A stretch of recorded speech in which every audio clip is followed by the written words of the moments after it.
I will also recommend everybody to take headphones on you, then you can understand some other language to translate to English.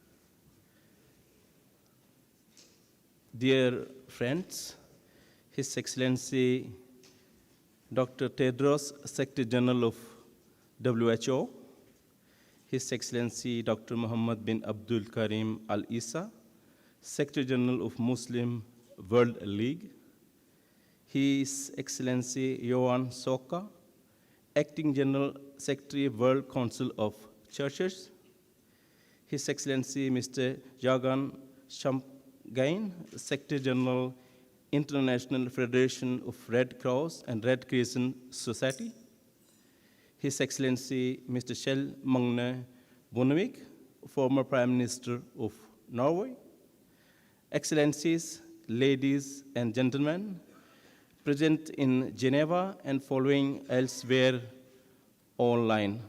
We are streaming this conference live to the world. On behalf of Foundation Dialogue for Peace, I have the honor and pleasure to welcome you all to the dialogue on COVID-19 and consequence for global multilateral cooperation. My name is Amir Javed Sheikh, and I am head of the Foundation Dialogue for Peace. We have worked with peace, tolerance, and respect on different occasions, both in Norway and abroad. And we have always done what we can when the world has been in needed. We have worked with the Middle East conflict, with the Kashmir, India-Pakistan conflict, and the Syrian refugee since 2005. Now it is those who are suffering because of the pandemic and the conflict in Afghanistan that need a voice, and we need to stand up for them. It's therefore a pleasure that we today have competent speakers with us to talk about these matters so that we can find the right solution to help these in need. The Foundation Dialogue for Peace have worked for peace and reconciliations in areas of conflict for many years. Today, our thoughts go to the people in Afghanistan, the people that lost their freedom, their safety, and their human rights just by one night. Today, our thoughts go to the girls who are losing the right to dream and hope for a better future. The people are screaming for help. They are losing everything, but no help is not coming. Today we need to become their voice. We need to become their hope. It's our first time we arrange this dialogue meeting here in Geneva, the capital of peace, a city of everything can be happen. Also to make a change for those who need it the most. It's therefore an honor to be together with all of you here today, so we together can discuss these challenges so that we can find the right solution to help the ones who are suffering either because of the pandemic or because of a war and conflicts. Dear friends of peace, it is my pleasure for me to know to give this stage to former Prime Minister of Norway and the founder of the Oslo Center, Kjell Magne Bondevik, to lead this evening future. Thank you so much for your attentions.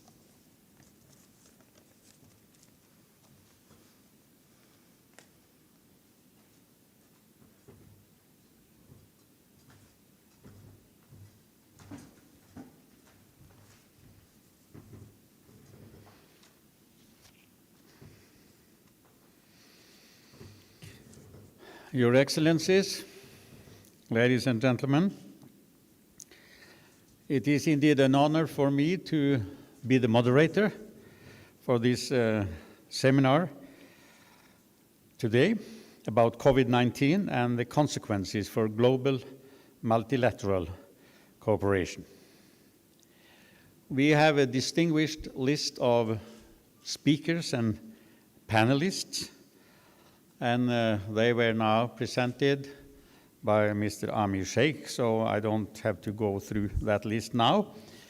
We will have rather short interventions from each of them before we start a panel discussion afterwards, and we should close around 8:30, maybe some minutes over. So then I start to give the floor to Dr. Tedros Adhanom Ghebreyesus. He's Director General of the World Health Organization. He has been a public health researcher, became Secretary General in WHO from 2017. He is the first one from Africa in this position. And he has earlier been Minister of Health in Ethiopia, 2005 till 12, and Foreign Minister 2012 to 2016, before he came here to Geneva to take office. The floor is yours.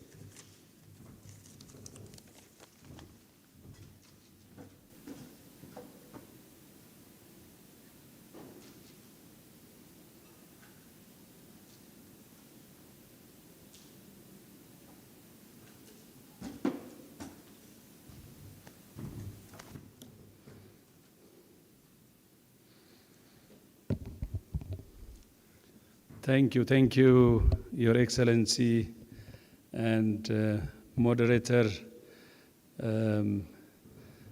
Mr. Bondevik, former Prime Minister of Norway, Tusen takk.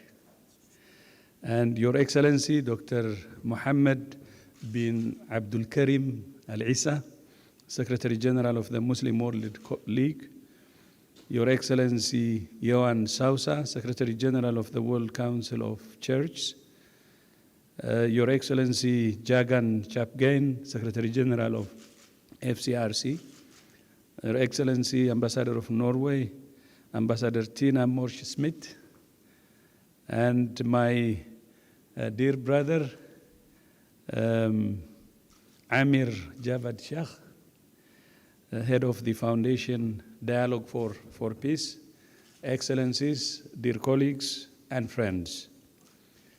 First of all, I would like to thank my friend and brother Amir and the Foundation Dialogue for Peace for organizing this event and for the invitation to address you this evening. I'm often asked a simple question,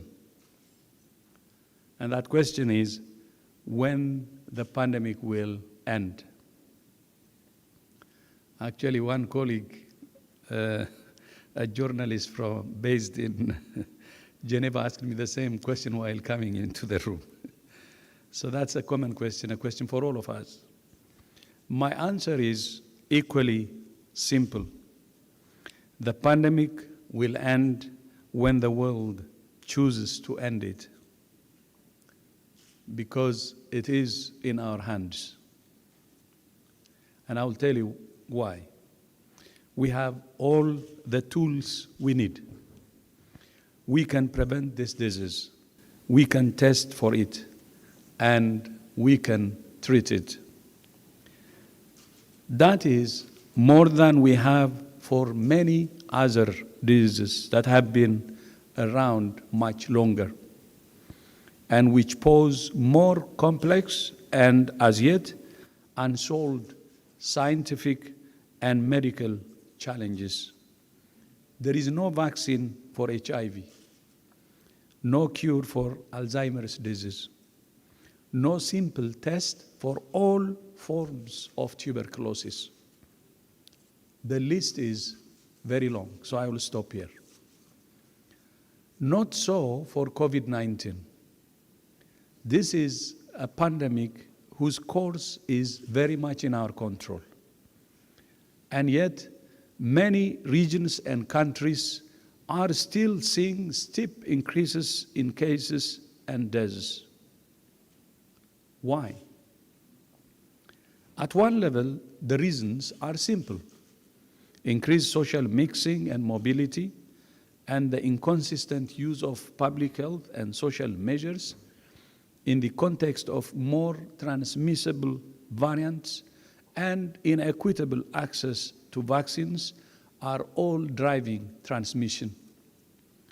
But at a deeper level, the reasons have less to do with epidemiology and more to do with social, political, and economic dynamics. With science, solidarity, and sacrifice, this virus can be tamed. But where science is drowned out by misinformation and conspiracy theories, where solidarity is undermined by division, where sacrifice is substituted with self-interest, the virus thrives and the virus wins. COVID-19 has exposed and exploited the fault lines and inequities of our world. And it has demonstrated the vital importance of global solidarity to confront shared public health threats. No single organization and no single nation can prepare for and respond to pandemics alone. To paraphrase the late UN Secretary General Kofi Annan, the COVID-19 pandemic is a problem without a passport. It crosses borders indiscriminately and affects people of all countries. The pandemic shows us why multilateralism is more important than ever. And the former Prime Minister said it earlier in our meeting, unilateralism is a threat to our world. And I was very happy to see his strong conviction commitment to multilateralism. Indeed, history teaches us that health is one area in which nations can join hands across ideological divides to solve shared threats. Perhaps the most outstanding example was when the Soviet Union and the United States of America came together at the height of the Cold War to eradicate smallpox. We can only defeat the COVID-19 pandemic with a similar commitment to solidarity, especially when it comes to solving the global vaccine crisis. Countries with the most financial and geopolitical muscle have taken control of the global supply of vaccines, while most of the world's poor have been left behind. This is tragic. The sad truth is, with more than 5 billion vaccine doses administered globally, we could have controlled the pandemic by now if they had been distributed equitably. But of this 5 billion, 75% is used by only 10 countries. And if you take Africa as an example, its vaccination coverage is less than 2%, while vaccine coverage of some countries, high-income countries, is already more than 60%. WHO's targets are to support every country to vaccinate at least 10% of its population by the end of September, at least 40% by the end of this year, and 70% of the world's population by the middle of next year. These targets are perfectly achievable, but only if nations work together in a spirit of solidarity. The vaccine crisis illustrates the fundamental weakness at the root of the pandemic: the lack of global solidarity and sharing of information and data, biological samples, resources, technology, and tools. I think one day in our presser, I was really disappointed, and I even said, the reason behind this is actually greed, and it is. And in response to these gaps, WHO has established several new initiatives, including the Access to COVID-19 Tools Accelerator, the WHO BioHub for sharing pathogens, and the WHO Hub for Pandemic and Epidemic Intelligence, which we will open in Berlin this week. But beyond these initiatives, there is a need for an overarching agreement between nations that sets the rules of the game. That's why there is a need for an overarching agreement between nations that sets the rules of the game. That's why there is now an emerging global consensus for the idea of a treaty or other international instrument to provide the basis for improved international cooperation to prepare for, detect, and respond to epidemics and pandemics. At the World Health Assembly in May, WHO's member states agreed to discuss this idea at a special session of the Assembly in November. This is an idea whose time has come. A treaty will help to foster the shared trust and shared responsibility that's needed to meet shared global threats. And whatever structures, frameworks, or mechanisms we design together, they must be designed and implemented as a package, not as a set of disconnected initiatives, and they must be designed and owned by all member states of all sides and all sizes and income levels. With the help of vaccines, we will defeat this pandemic, but we will still be left with many of the same vulnerabilities we had before it started. There is no vaccine for climate change, poverty, hunger, racism, gender equality, unhealthy diets, nor for many of the other social, economic, and environmental determinants of health. We can only meet these challenges with a common approach that transcends the artificial lines we draw between people and between sectors. We all have a role to play. Governments, international organizations, foundations, the private sector, civil society organizations, and faith-based organizations. Engaging and empowering communities is essential in every area of public health, but especially in outbreak response. Conversely, the pandemic has shown how inadequate community engagement can lead to fear, mistrust, and a lack of adoption of public health and social measures among some communities. Faith communities have played a particularly important role for many people in the pandemic, as trusted sources of support, comfort, guidance, and information. With the support of the COVID-19 Solidarity Response Fund, WHO is providing direct financial and technical assistance to 54 civil society organizations in 40 priority countries to mitigate the impact of the pandemic in vulnerable communities. This effort is reaching over 80 million people. Finally, the pandemic has demonstrated that insufficient or inequitable access to health services can contribute to social fragmentation, unrest, and conflict. In other words, health is essential for peace. WHO's Health and Peace Initiative works towards implementing health programs that also deliver peace dividends in conflict-affected areas. So I would like to leave you with 3 specific requests. First, we seek your support and advocacy for vaccine equity and for achieving WHO's global vaccination targets. At least 10% of the population of every country by the end of September, at least 40% by the end of the year, and 70% of the world population by the middle of the next year. Reaching these targets will only be possible if countries join forces in a shared effort for a shared vision. We can only defeat this virus in unison. Second, we seek your continued support and advocacy for health and peace, including among faith communities.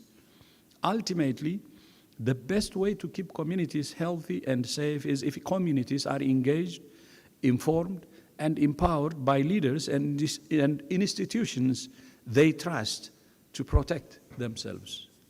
And faith-based organizations are the most trusted. And third, we seek your support and advocacy for the development and adoption of an international treaty or other legal instrument on pandemic preparedness and response as the framework for improved international cooperation. We must seize the moment. In the coming months and years, other crises will demand our attention and distract us from the urgency of taking action now. If the world continues down the same path, it will continue to get the same result, which is a world that is less healthy, less safe, and less fair. Now is the time for new ideas and for working together in solidarity to build a future that is healthier, safer, and fairer for everyone, everywhere. I thank you. Tusantak, shukran jazilan.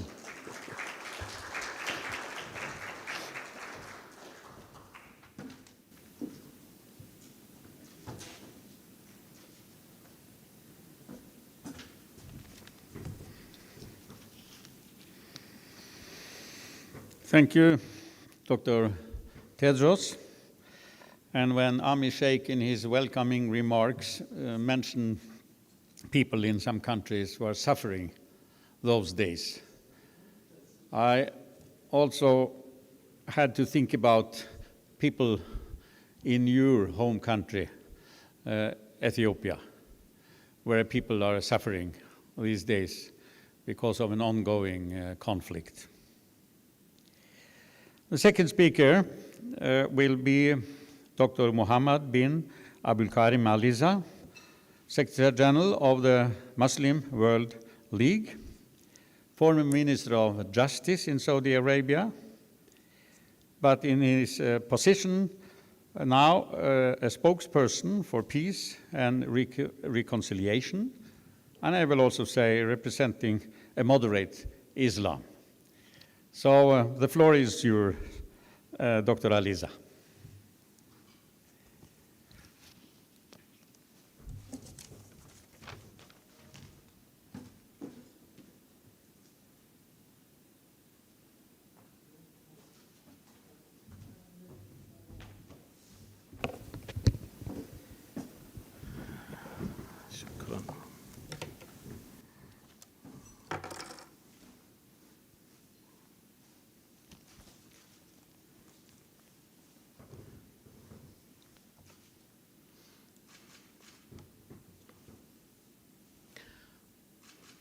بسم الله الرحمن الرحيم.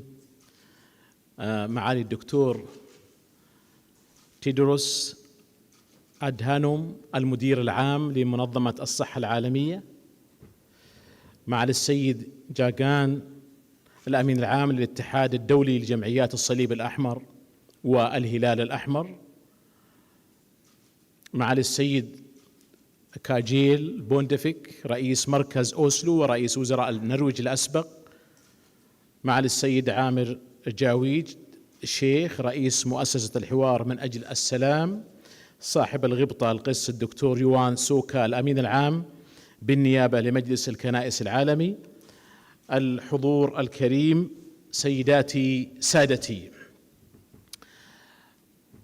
أشعر بسعادة غامرة لهذا الاجتماع الذي يركز على التعاون الدولي في مواجهة جائحة كوفيد-19، وباسم الشعوب الإسلامية التي تمثلهم رابطة العالم الإسلامي من مقرها الرئيس بمكة المكرمة، يسرني أن أنوه بالجهود الاستثنائية التي تقوم بها منظمة الصحة العالمية في مواجهة هذه الجائحة. لقد أسهمت منظمة الصحة العالمية بأعمالها الرائعة في الحد من معاناة عالمنا من معاناة كوفيد-19، وهذا في الحقيقة يعتبر معنى مهما من معاني تحقيق السلام في عالمنا. وهل هناك سلام أهم من أن يأمن الناس على أرواحهم، ومن ذلك أمنهم من الأمراض القاتلة؟ نعم، لقد أوجدت منظمة الصحة العالمية هذا السلام بمتابعتها الدقيقة لهذه الجائحة وتقديم الإرشادات الفعالة من موقعها الدولي الموثوق به، وهذا أسهم بشكل كبير في تخفيف المعاناة من هذه الجائحة.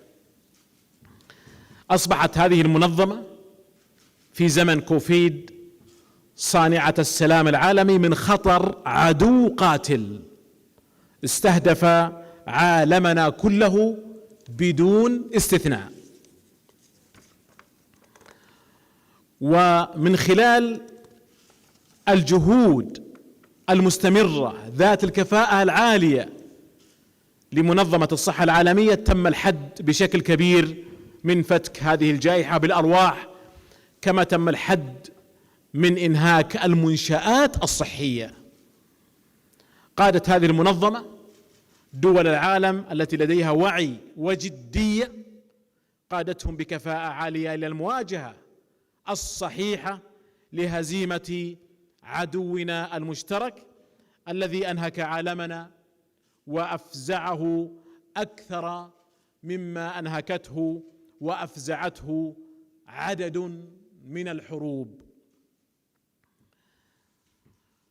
أحسنت جائزة بناء الجسور بالنرويج عندما منحت معالي رئيس منظمة الصحة العالمية جائزتها السنوية لعام 2020. والمنظمة بعد عام من هذا المنح زادت في نضالها من أجل سلامنا البدني والنفسي. إنها بحق كما قلت أيقونة السلام في زمن كوفيد-19. الحضور الكريم، لن يستطيع عالمنا أن يواجه هذه الجائحة إلا من خلال تضامنه الجاد، وهو ما تنادي به منظمة الصحة العالمية.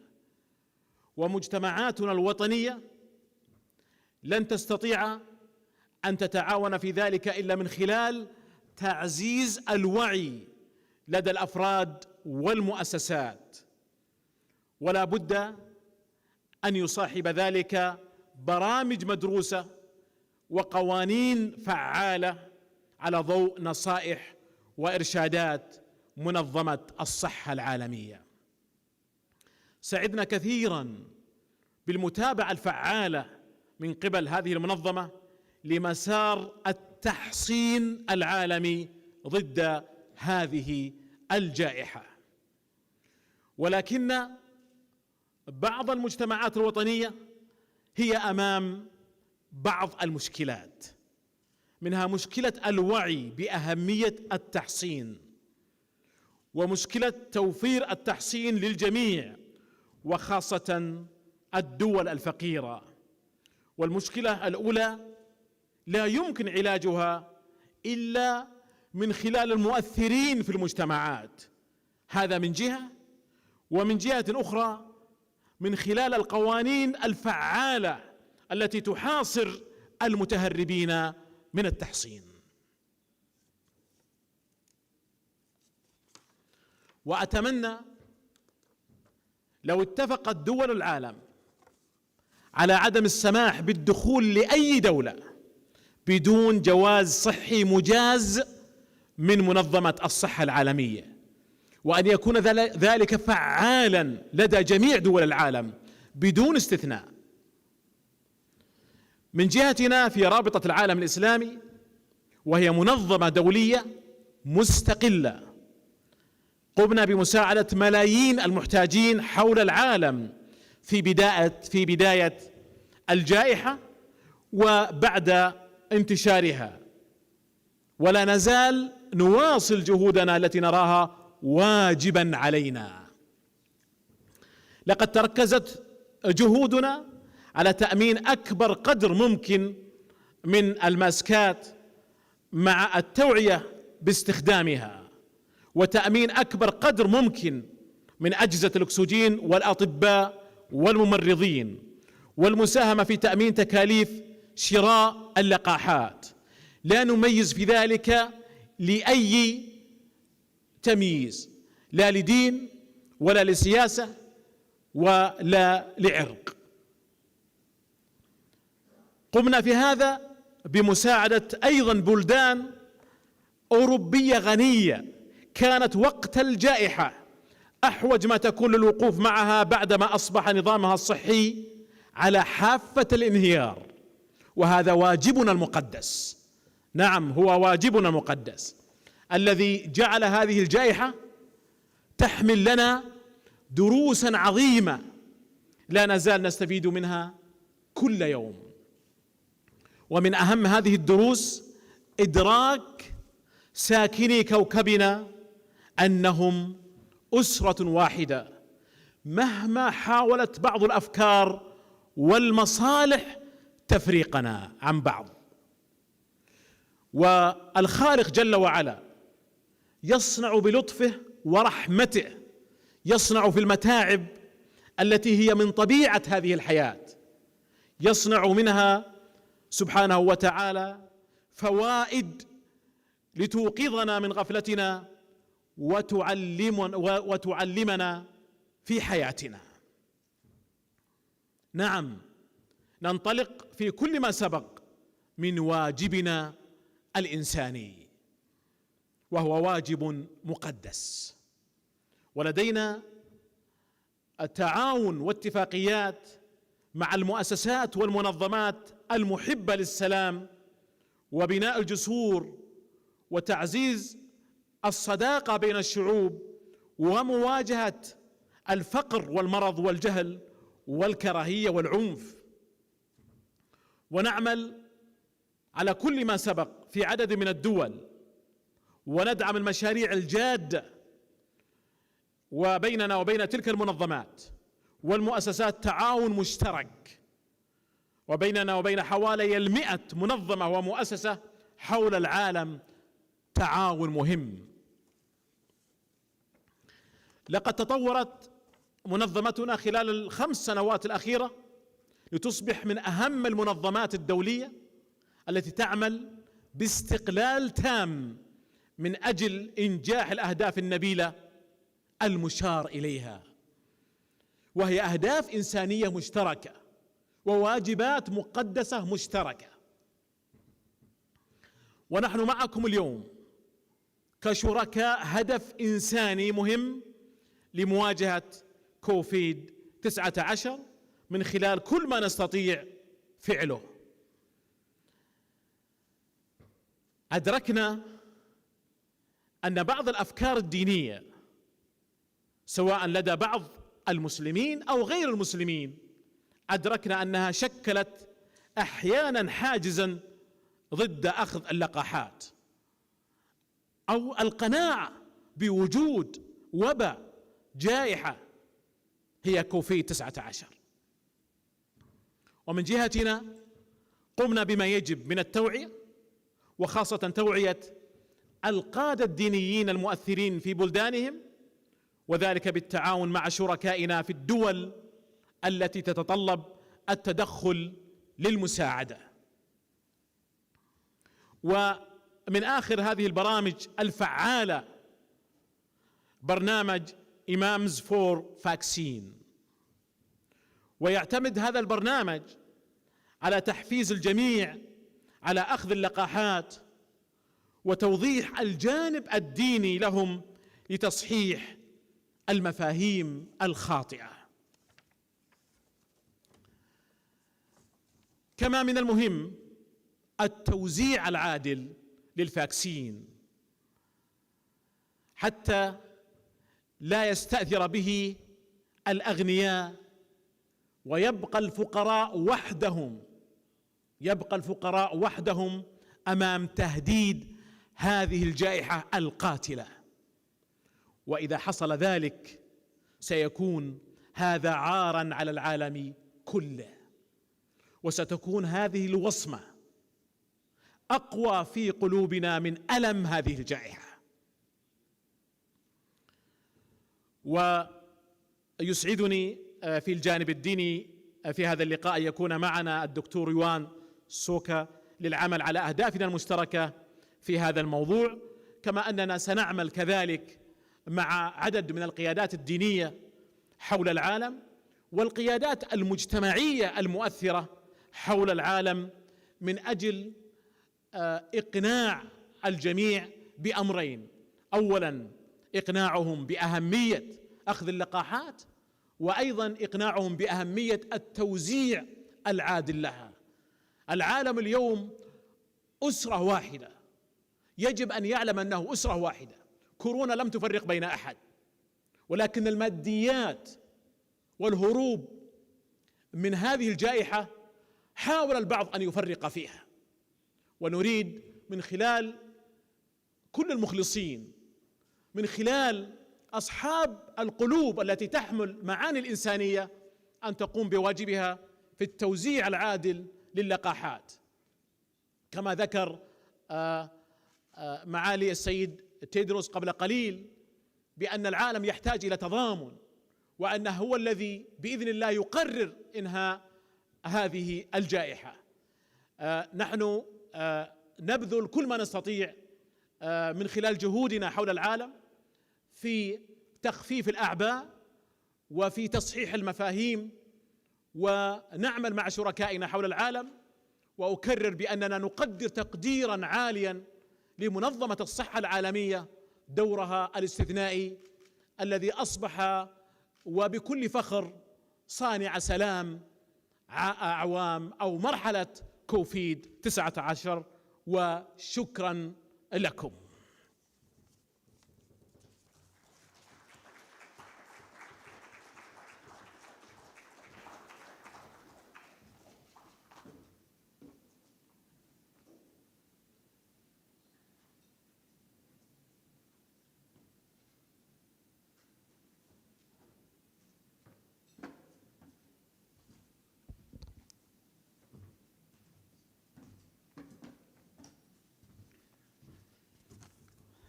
Thank you to Secretary General Aliza.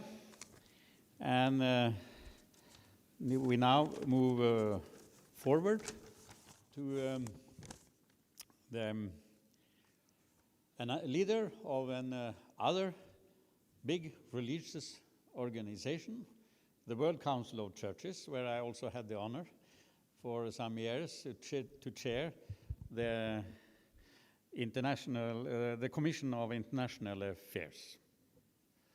So please, Acting Secretary General, I give you the floor. You are acting now to the next Central Committee meeting in the World Council of Churches. I understand, the Reverend from Romania. So please, the floor is yours.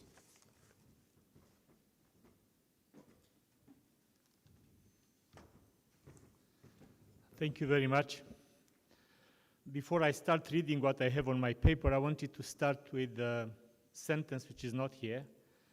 I'm grateful to you, Excellency Dr. Alisa. It was very refreshing and encouraging to hear the facts and the conclusion of another faith organization. You'll see that what I'm going to share is very similar to what we have said.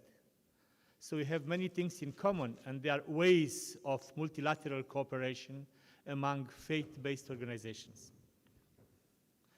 Your Excellencies, distinguished guests, ladies and gentlemen present in Geneva or following elsewhere online, I offer my thanks to the Dialogue for Peace Foundation and to Mr. Amir Javed Sheikh, its head, for sponsoring and hosting this conference, and to His Excellency Mr. Kjell Magder Budenvik, former Prime Minister of Norway, for moderating our presentation. My presence here, joining His Eminence Dr. Muhammad bin Abdul Karim Alisa, Secretary General of the Muslim World League, stem from our recent receipt of a Bridge Builder Award for our work on interreligious cooperation in the interests of peace. I am deeply grateful to the 14th August Committee of Norway and to the Oslo Center, with which former Prime Minister of Norway and Executive Chair of the Oslo Center, Mr. Kjell Magne Bondevik, and Mr. Amir Sheikh, President of the 14th August Committee, have long been involved for this affirmation of and encouraging for our work. I also welcome this chance to hear and learn from Mr. Jagan Chapagan, the Secretary General of the International Federation of Red Cross and Red Crescent Societies, and from Mr. Børge Brende, President of World Economic Forum. In a different vein, I also want to voice my deep appreciation for the leadership and dedication of our other dialogue partner and neighbor in International Geneva, His Eminence Dr. Tedros Adhanom Ghebreyesus, Director General of the World Health Organization. All of us here are indebted to you, sir, for your vital and strategic leadership in this crucial time of trial and testing by the coronavirus and the pandemic. In fact, of course, it is the pandemic that brings us together today. Even as the virus and its variants run rampant and the enormous task of vaccinating, protecting, and aiding the population continues to tax our health and economic systems. But let it never tax our courage and fortitude. This is the moment for all of us in the UN, NGOs, civil society, and religious organizations such as the WCC to step up and give all of our defeating the virus and ensuring the safety and health of people everywhere. We pledge ourselves in solidarity to this campaign for life for all. What have we done and what we are doing? I have a very short summary of what we have been doing. Very short summary, not everything. In the 18 months since the pandemic started, the World Council of Churches has, while working remotely, reoriented its work to equip the world churches to address the healthcare and pastoral challenges posed by the pandemic and to minister in the presence of illness death, and enormous disruption everywhere. Since churches and the WCC are historically heavily identified with health and healing, a ministry support team was rapidly assembled to field the many pastoral questions and concerns that have arisen in local and regional settings. Given that staff travel and conferences were suddenly out of the question, much of the effectiveness of the WCC in this period stemmed from its rapid development of communications vehicles that could share stories from the wider fellowship, report on COVID-related initiatives, and highlight good practices among churches responding to COVID-19. They have brought to light concrete examples of how faith communities are and can be adapting. News and stories have been undergirded by a robust set of COVID resources for churches and individuals. The WCC identity as a fellowship united in prayer and service has been more visible to the publication of daily morning prayers and weekly prayers texts contributed by members of the fellowship, both widely shared in social media and beyond. This spring, the WCC appointed 9 church leaders to join the 300 other vaccine champions mobilized by UNICEF to raise awareness of the benefits of vaccination, to counter misinformation, and to nurture trust in the vaccination programs. As I said at the time, as COVID-19 vaccination programs are being rolled out, religious leaders of all faiths play a critical role in sustaining public trust in health authorities and services, as well as the approved vaccines themselves. Indeed, even earlier, the WCC joined with the World Jewish Congress in a joint statement inviting religious leaders of all traditions and locations to reflect on and engage the myriad of ethical issues related to global vaccine distribution. Our most urgent tasks. As you can see, this time has been one of learning anew about the role of the WCC and the Global Fellowship in the unfolding drama of our planet and its people.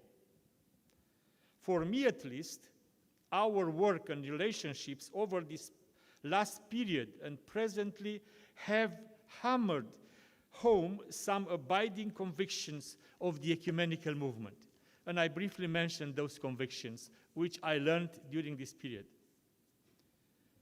The heart of our fellowship as churches and beyond is the ecumenical spirituality we share.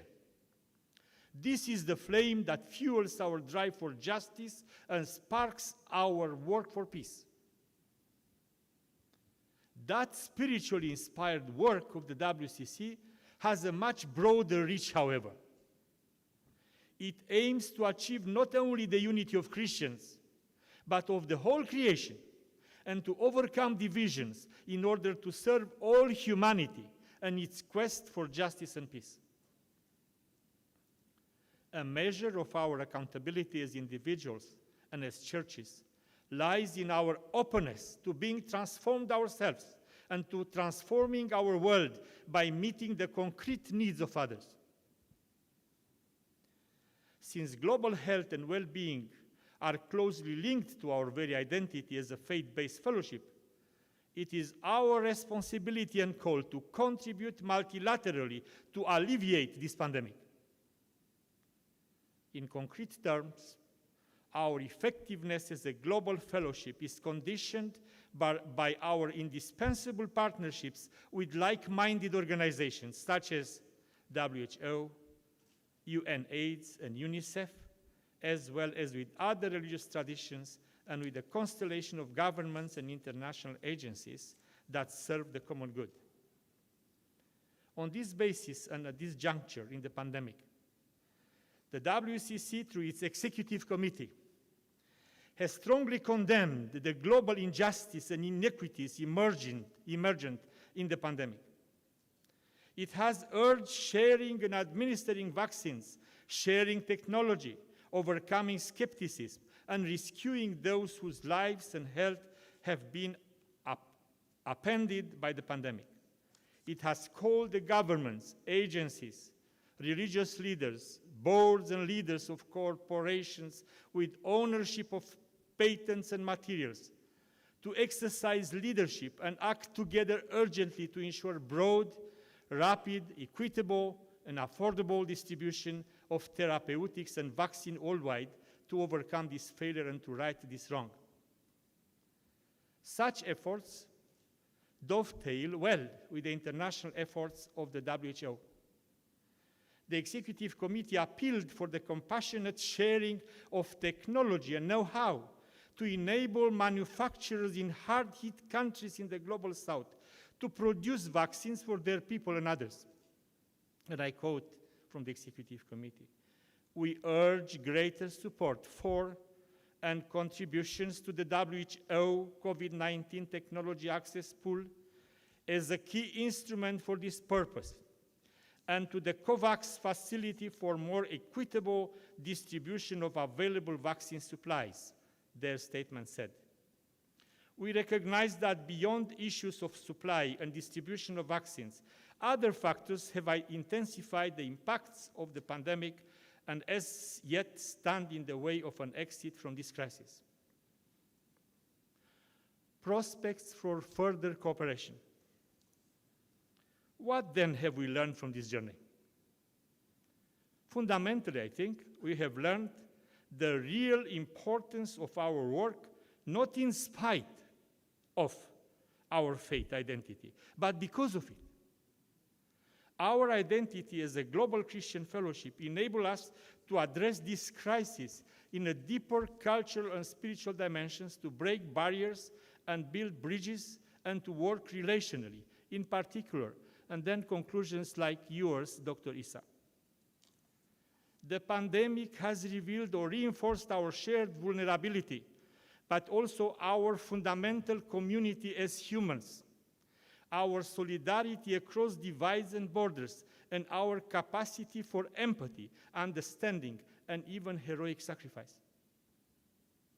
Religious organizations, whether Christians, Muslim, Jewish, or other, are uniquely positioned for practical local engagement with issues of healthcare and other local issues, while the healthcare assets of religious groups make them credible advocates with governments and others for vaccine justice and enhanced healthcare infrastructure.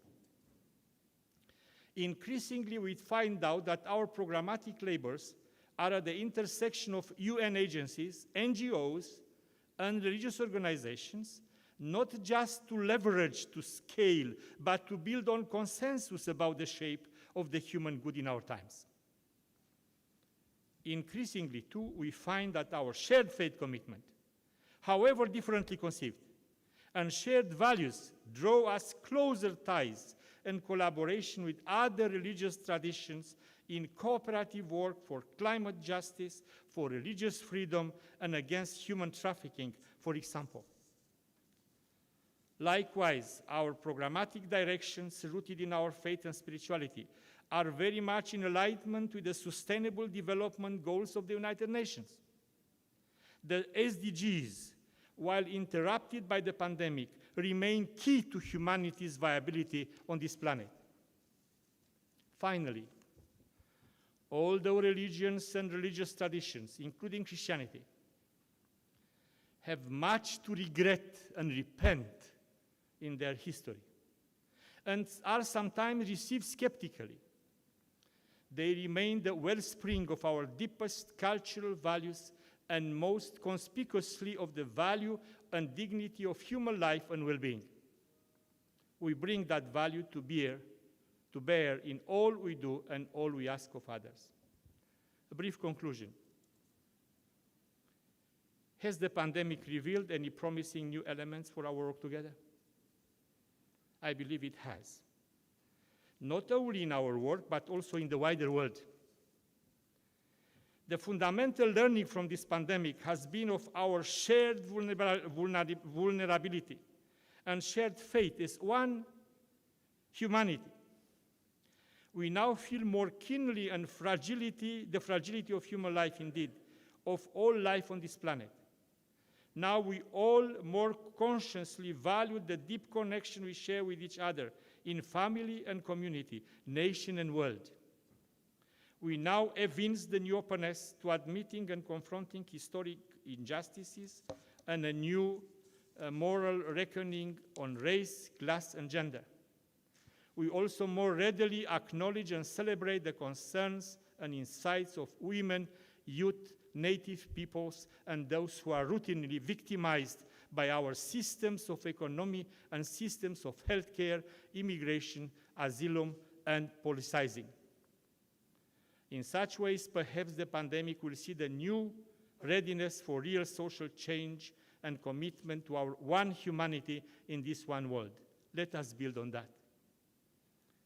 Going forward, I believe we need a calm, reassuring faith in humanity, a realistic hope for the future, and a steadfast love that is active and all-inclusive.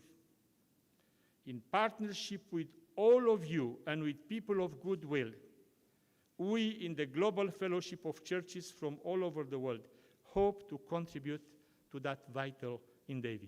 Thank you.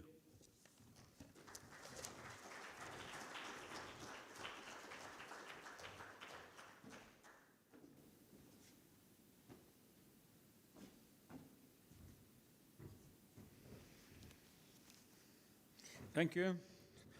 Thank you, Dr. Johan Sauka. Let me just mention that his predecessor as Secretary General of the World Council of Churches was a Norwegian, now Bishop Olav Fiksetveit. Yeah. Okay, the last speaker before we start a panel discussion is Mr. Yagan Chapagan, Secretary General of the International Federation of Red Cross and Red Crescent. He's from Nepal, started as a young volunteer for Nepal Red Cross, came to the headquarters here in Geneva, working with disaster management and had different positions before he now is the Secretary General. The floor is yours.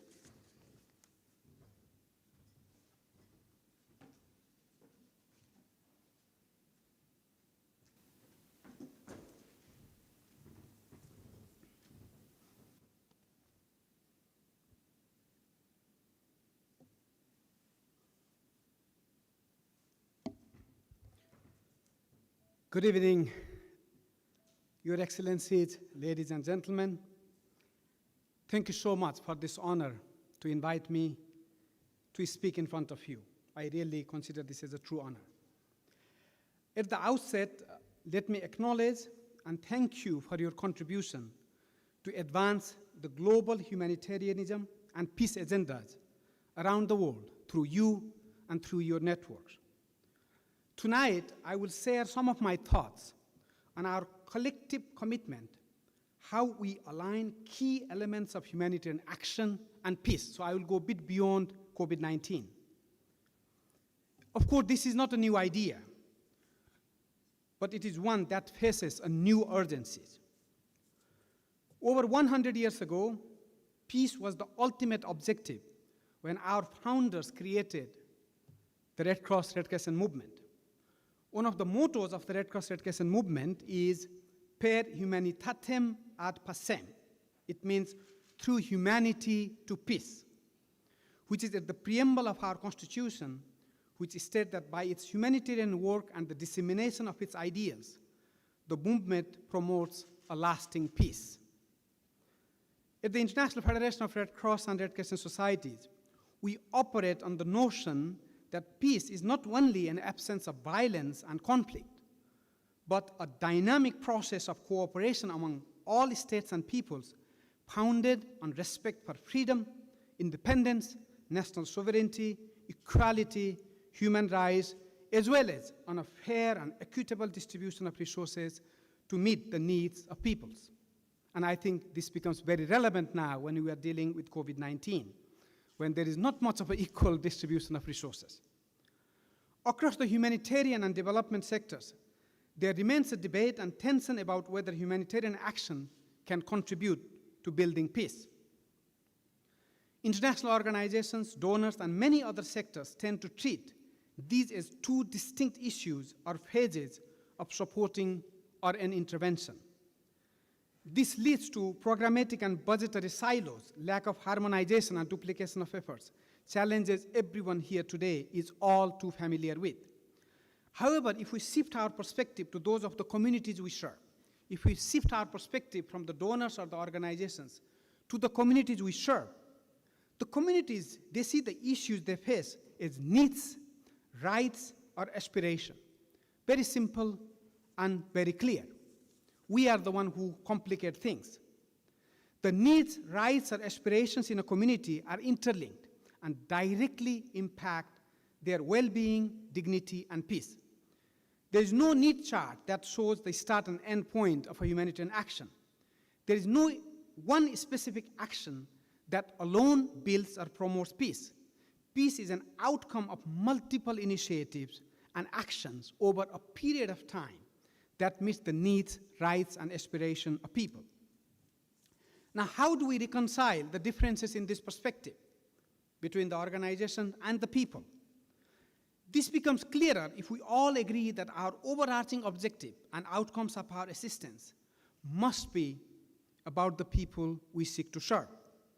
Today, we are facing many competing crises: climate change, COVID-19, massive socioeconomic inequalities, disasters, conflict, marginalization, and discrimination. There is no other way to address these than through a united front from humanitarian, religious, faith-based organizations, political, and public actors alike. Everyone, including everyone in this room, has a role to play. Sustainable peace can only be achieved by addressing all these real issues faced by real people. The COVID-19 pandemic has exacerbated global inequalities and worsened humanitarian crises around the world. Global restrictions on trade and travel have hampered international humanitarian solidarity and impacted development efforts negatively. Going forward, we will need to use scarcely available resources more prudently, without overlap of action, without expensive international bureaucracy, and with agility that addresses these humanitarian and development challenges before they start to negatively impact the world peace. During this pandemic, the absence of donors, the UN system, and INGOs, flooding hard-hit countries with international deployments and dictating their terms during the pandemic meant that the local communities, with support from local authorities and organizations, could drive their own domestic COVID-19 response to meet specific needs of different populations. This COVID-19 shows the strength of the communities. They could mobilize themselves to address their needs, of course with global solidarity, but without the type of impositions we see in other crises. These communities had no choice but to step up as both the first responders in the early days of the pandemic and the providers of long-term support to deal with the secondary impacts of the COVID-19 crisis. And my friend Tedros spoke very eloquently about the value of communities.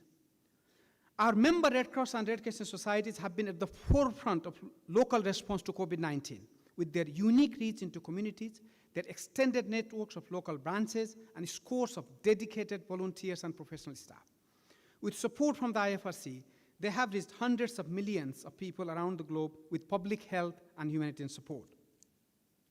Every day since the start of the pandemic, more than 1 million Red Cross and Red Crescent volunteers, every day. Imagine, every day more than 1 million Red Cross and Red Crescent volunteers have gone out across the globe to support their communities, bringing help and hope. They have done so guided by 7 fundamental principles of the Red Cross Red Crescent movement: humanity, impartiality, neutrality, independence, voluntary service, unity, and universality. It is these fundamental principles which are at the core of our Red Cross Red Crescent delivery of humanitarian assistance for more than a century. Our fundamental principles ensure that our support is people-centered and respectful of human dignity. Human dignity is the foundation of the work that we do at the IFRC, where every effort is devoted to ensuring that poverty and violence do not threaten every person's safety and well-being. It is human dignity we preserve when we give cash to people hit by disaster. It is human dignity that we see when volunteers and staff who have lost everything but still focus on serving their communities hit hard by tragedy. Ultimately, it is human dignity and its preservation that allows for community to anticipate, prepare for, and recover from crisis without compromising their long-term prospects. Our fundamental principles also honor diversity, non-discrimination, inclusiveness, mutual understanding, and dialogue, willingness to serve, cooperation, and lasting peace. They help perpetuate a culture where individuals, institutions, and societies refrain from harming others, groups, communities, or themselves. They hold a commitment to positive and constructive solutions to problems, compassion, kindness, solidarity, and peace. Peace is understood simply across the IFRC as being able to walk your children to school in safety, being able to feed your family and have a home, being able to be a productive member of a society, and to earn an income no matter who you are. Very simple. The IFRC approach to building lasting and inclusive peace is about including, protecting, and engaging individuals, families, and communities. In practical terms, it is about fostering communities' knowledge and capacities to find local solutions to local challenges. Always anchored in local communities and present before, during, and after disasters and crises. The IFRC and its 192 member national societies strive to meet people's basic needs for health, shelter, education, food, water, and security. The communities we serve have agency, self-reliance, and their own hopes for the future. These dictate how we provide support. All is inextricably linked to ensure human dignity, making good on our humanitarian principles, and promoting peace. Our role as humanitarians is to accompany the communities in their planning, in their leadership, and where appropriate, bring in value addition as true partners in their own development. Looking ahead, what will it take to collectively and practically commit to ensure that humanitarian action builds peace? I will share 4 or 5 very simple ideas. First, our focus must be in meeting the needs, rights, and aspirations of people in a holistic manner, as they see it, not as we see it. Simply put, people must be at the center of everything we do. Second, a true and genuine partnership must be developed among local and international actors where the leadership, knowledge, and capacities of the communities, local organizations, and local authorities are genuinely respected and further empowered. Third, large international organizations must work to streamline, slim down, and make themselves more agile, which will enable them to redirect more resources to the communities at the local level, on community systems, on community infrastructures, whereby people can truly own these initiatives. And I know my brother, Dr. Tedros, has done that in Ethiopia very successfully. If he can do it in Ethiopia, we can do it everywhere. International organizations must transform themselves into facilitators, brokers of resources, knowledge, and innovations. We must reduce additional complexities, additional mechanisms, additional structures to an already heavy international humanitarian system. That is costly and, frankly, often too slow. As humanitarians, we cannot be satisfied by just doing no harm. We must have the ambition to do good. And I know many faith-based organizations aim to do that. We cannot be satisfied by just building back better. We must commit ourselves to build forward better. We have to build forward, not backward. And addressing the needs must not limit our ambition. We must redouble our efforts in reducing the needs. We have to work on reducing the needs in the communities. We serve through partnership and recognition of the value they have. Together, we must demonstrate bold leadership to make it happen. All of us in this room and beyond have to demonstrate that leadership.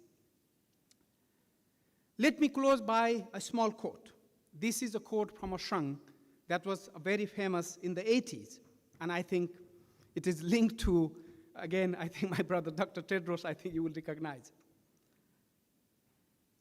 And let me quote, "There comes a time when we heed a certain call, when the world must come together as one. There are people dying. Oh, and it's time to lend a hand to life, the greatest gift of all. We cannot go on pretending day by day that someone, somewhere, soon make a change. We are all part of the God's great big family. And the truth you know, love is all we need." And in this terrible crisis of the COVID-19 pandemic, love is all we need. And we all need to share that. With this, I thank you very much.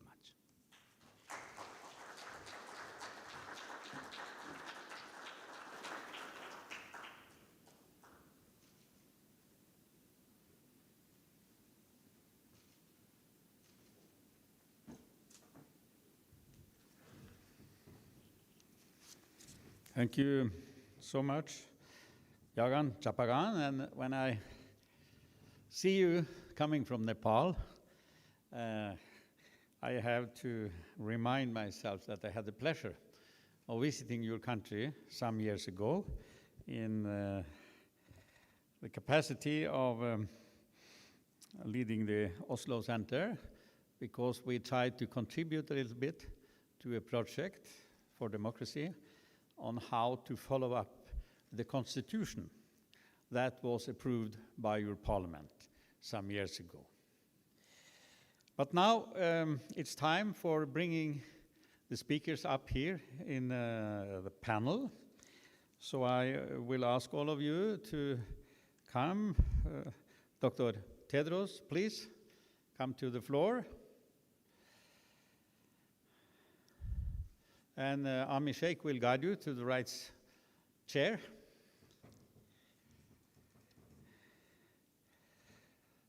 And Secretary General Aliza.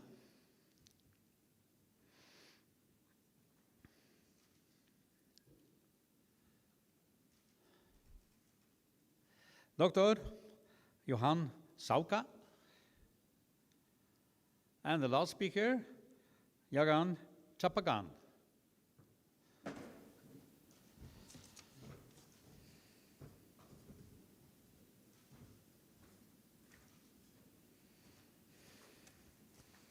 Oh, please. Are you all seated?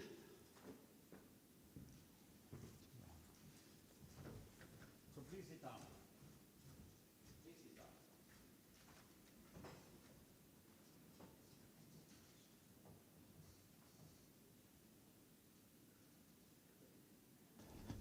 Is it working? Yes, it seems so. The mic. Thank you. First of all, again, thanks to all of you for your interventions and interesting perspectives on different ways of fighting a pandemic. And I think I will put some questions to you, if you allow me, and we also can have some conversation in between us. But I start with a question to you, Mr. Tedros, because I noted that you are talking about a new international treaty for fighting pandemics. Can you say a few more words about the substance of such a possible treaty? Push the button so the mic is working. Yeah, thank you. Thank you so much. That's a very important question. Yes? I think that when we are sitting now with more than 1 meter distance, you can take off the mask, because it's difficult to speak and for the audience to hear what you say with the mask on. Is that possible also for the Secretary General of World Health Organization? We have someone who is guiding us on this, so do you approve?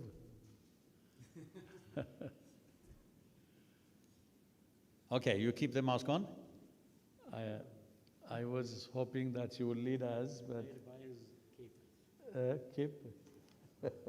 So, okay. So on the normally advices for local situations actually are based on risk assessment. So I was wondering if there is a Geneva Health Authority who can guide us on based on the risk and what their guidance is. So we prefer to empower local authorities to also say, based on their risk, this is the guidance. So it can vary from place to place. But anyway, the precautionary measure is normally to take more, what do you call it, more measures, so we can, it's fine if we have the max. Then on the pandemic treaty, the proposal comes actually from the challenges we're facing,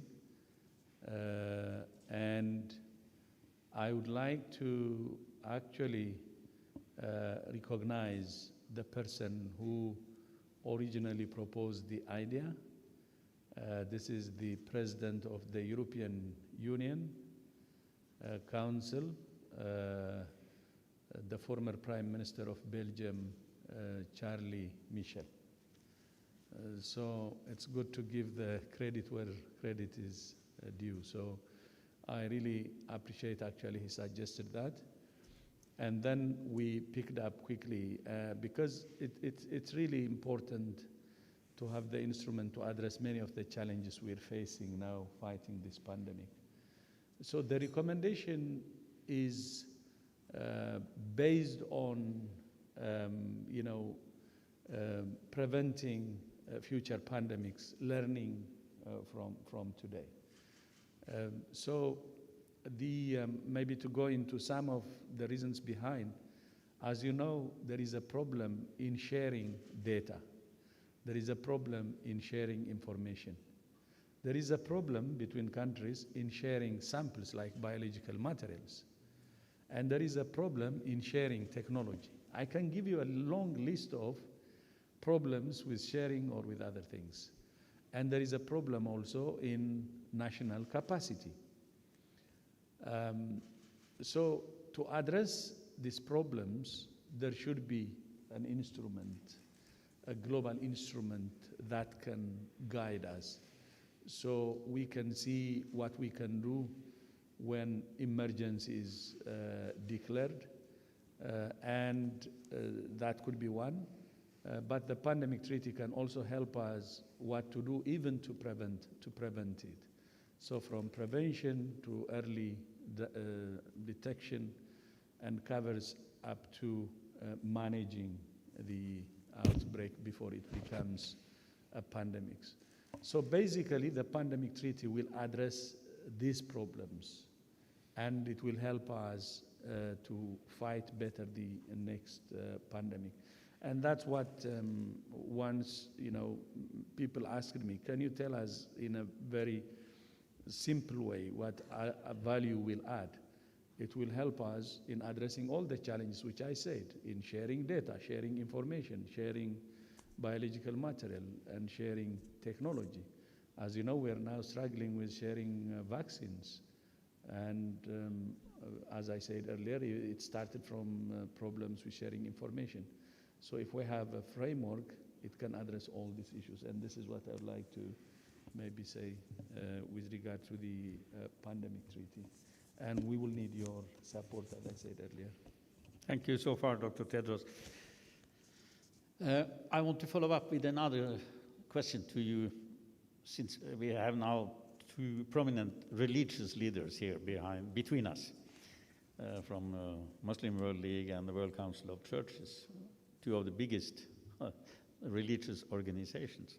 So what is your experience as working in WHO with regard to religion in relation to pandemics? Is a religion, how you have experienced, a problem or an advantage in your work for better health? Dr. Tedros. Yeah, thank you so much. By the way, when I was not only as Director General of WHO, but when I was working as a public health officer in Ethiopia, even as a junior officer working for the Ministry of Health, and later on I ended up being a Minister of Health, all along I actually had very strong partnership with faith-based organizations. From early on, I saw the power they have to influence communities. And as a public health officer, I was convinced that any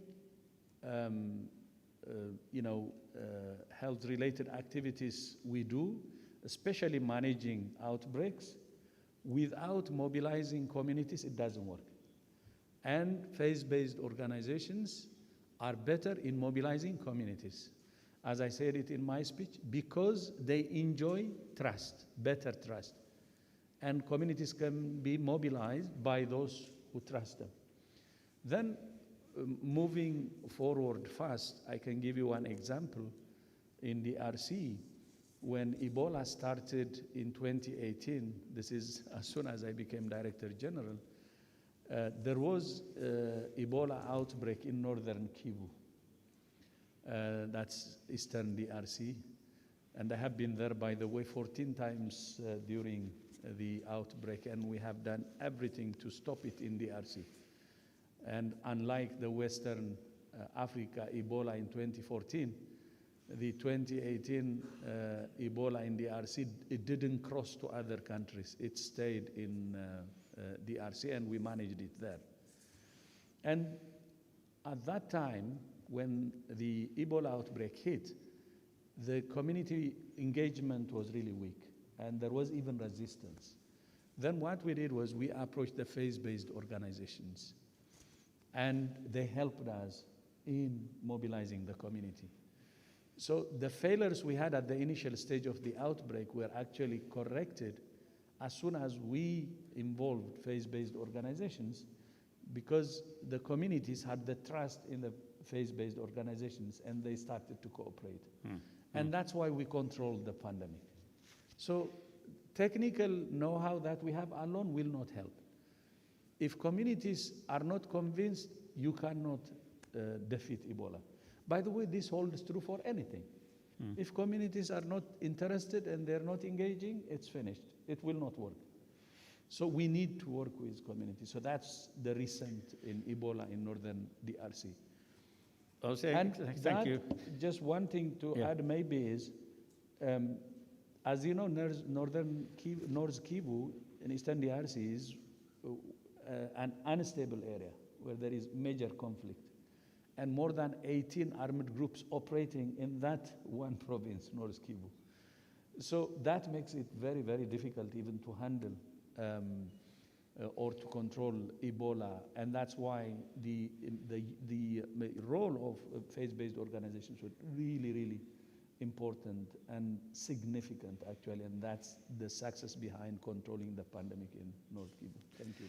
Thank you. Interesting remarks. I see that we will pass a little bit the time that was set for the closing of the seminar, but I hope we all are a little bit flexible on time now, because we will have more questions and answers here up in the panel, and also possible comments. So since we have these two prominent religious leaders now here beside me, very brief answers on my question. Dr. Alisa, is Islam an inspiration for you in working with health issues and especially with fighting pandemics? Is Islam an inspiration for you?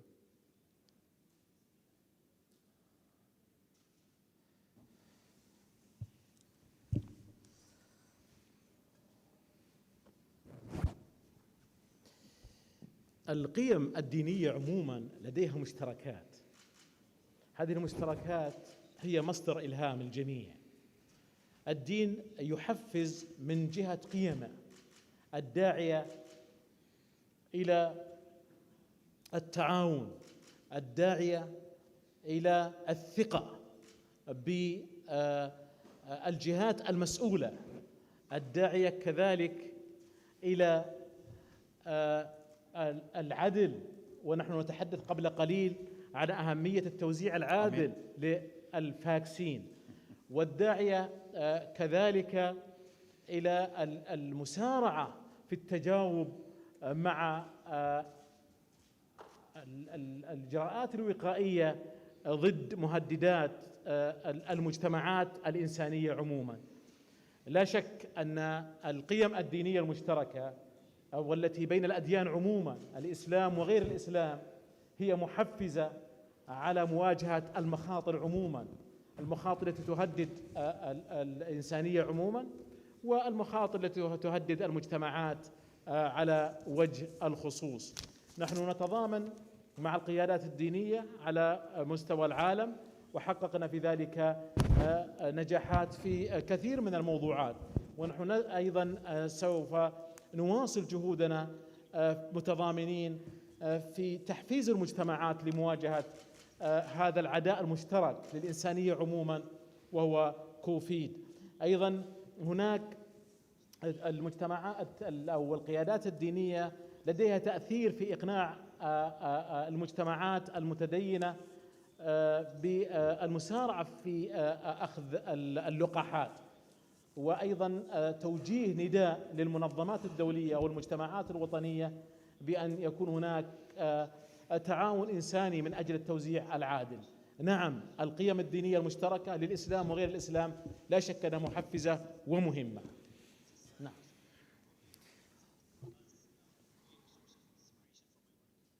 Dr. Sauka, what do you think? What means Christianity for you in working with health issues? I think the very identity of Christianity is health, healing, wholeness, human dignity, respect of humanity as a whole. So this theologically, it's a basis for saying we have to look for the good of humanity. Now the reality in the field, we must be honest, is different from place to place. Not all religious leaders have the same conviction. And we also have religious leaders who are against vaccination. And we speak about misleading theologies. And we are addressing those misleading theologies, trying to convince this is not what Christianity is all about. But generally speaking, we are doing our best to convince our leaders in the parishes, our pastors, our ministers, about the benefit of vaccine.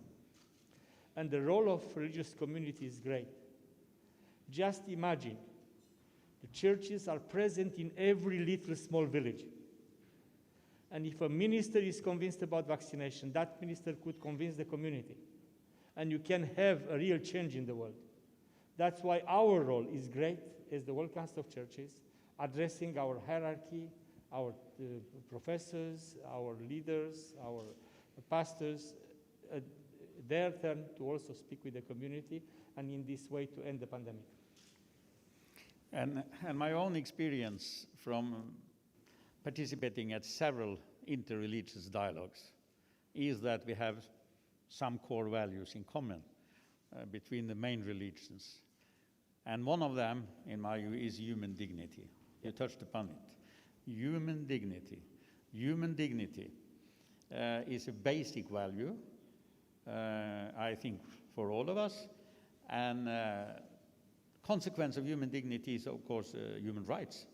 And one of the main human rights, in accordance to the UN conventions, is a right to health. So I think this is a very good common platform for different religious leaders to fight also a pandemic. But over to Chapagan, leading the International Federation of Red Cross and Red Crescent, and a non-governmental organization worldwide. How have you experienced the cooperation between you as an important non-governmental organization and the governments, and also WHO during this pandemic?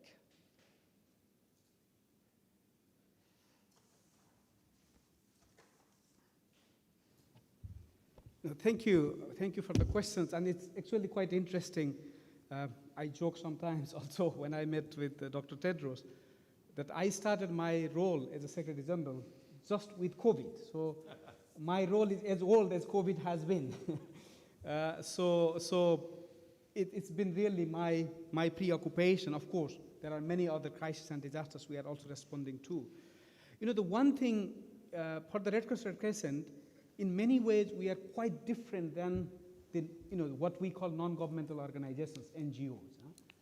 In the sense that to create any Red Cross or Red Crescent organization in any country, the government first have to accede to Geneva Conventions. So that's the preconditions for the creation of a Red Cross and Red Crescent society.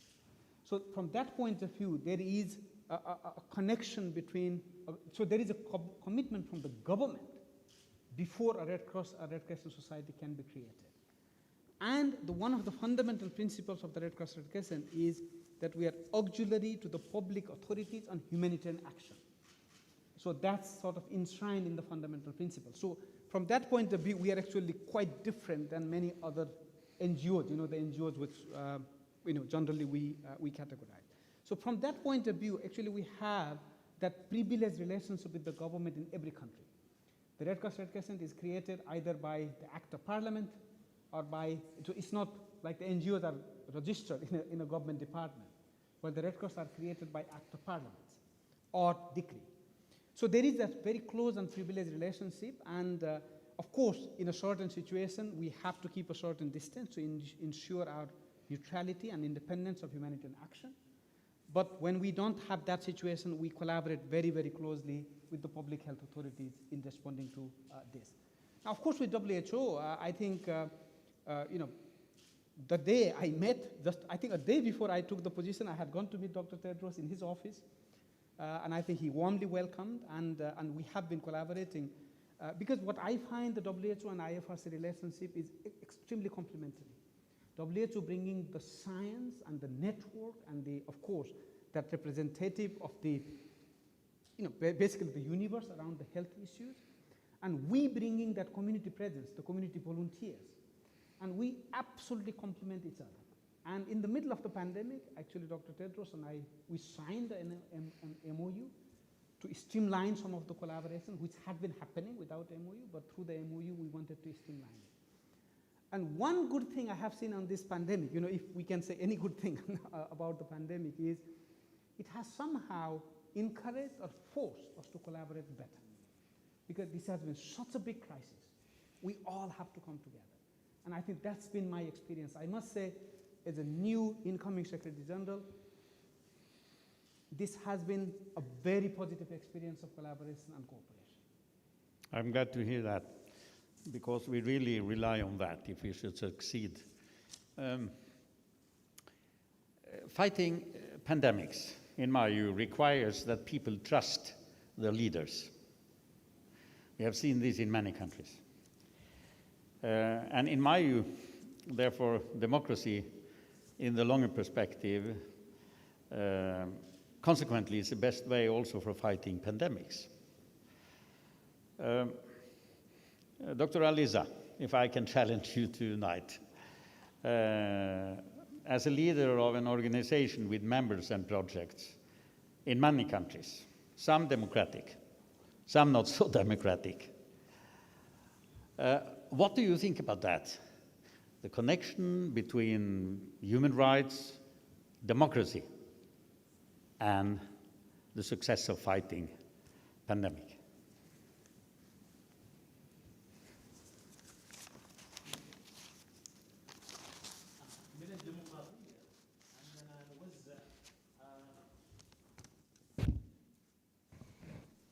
من الديمقراطية التوزيع العادل للفاكسين بين دول العالم حتى لا يستأثر الأغنياء بالفاكسين دون الفقراء، وبالتالي يكون الأغنياء بمأمن من هذه الجائحة القاتلة. الديمقراطية الحقيقية تدعو إلى ذلك، لأن قيم الديمقراطية الحقيقية هي قيم تدعو إلى العدالة بمعناها العام والشامل. إنما عندما تكون هناك براغماتية سلبية فإننا لا نحقق المفهوم الحقيقي للديمقراطية. الديمقراطية تعني القيم الإنسانية الرائعة، تعني الأخلاق، لا تعني أن القيم هي فقط في تحقيق المصالح الوطنية التي تستأثر دون غيرها في قضايا مهمة جدا تتعلق بالأسرة الإنسانية ككل، وهو مثل وباء كوفيد 19. لا شك أن طبعا لكل بلد نموذجه وأسلوبه، ولكل بلد دستوره، ولكل بلد قوانينه التي يجب احترامها، لكن هناك قيم مشتركة. عندما نتحدث عن المعنى العام والشامل والقيمة الإنسانية الحقيقية للمفهوم الحقيقي والشامل لمعنى الديمقراطية، فهي تشمل حتى المعنى الأخلاقي الإنساني. ونحن نتحدث اليوم عن جائحة كورونا. عندما تقول نحن دول ديمقراطية، الديمقراطية تعني الإنسانية، تعني الأخلاق، تعني القيم. إذن يجب أن نكون متضامنين جميعا من منطلق هذا المفهوم الأخلاقي والإنساني. نعم.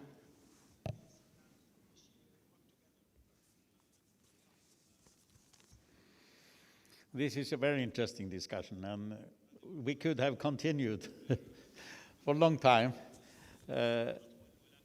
to discuss this, and especially for me as executive chair of the Oslo Center, that is a Democracy Assistance Center. But we will get new opportunities to follow up such an interesting discussion. And as we all know, democracy is the will of the people. That is the core of democracy. And when leaders are democratically elected, it's more easy to trust them, despite we have seen experience also that was not the case. We have to come to an end now. We have had 4 distinguished, prominent international leaders. It's a privilege for us to have you as speakers and as panelists. And I'm feeling that we have an atmosphere, a spirit of cooperation here between the public sector and non-governmental sector, between different religions, because we are all equal as human beings, all have human dignity, the same equal human dignity, and consequently the same human rights, and that is also the right to health. And consequently, it's so important to fight pandemics. Now we have had an experience over several months with the COVID-19. Maybe there will come new pandemics. And I hope that every country and the world society will be better prepared for the next pandemic coming.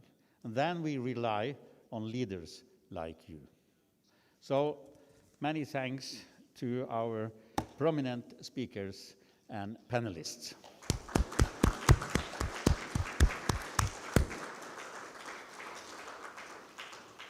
So I think the organizers want what we call a family photo internationally, a photo of the speakers. But to all of you who came here, so much all of you.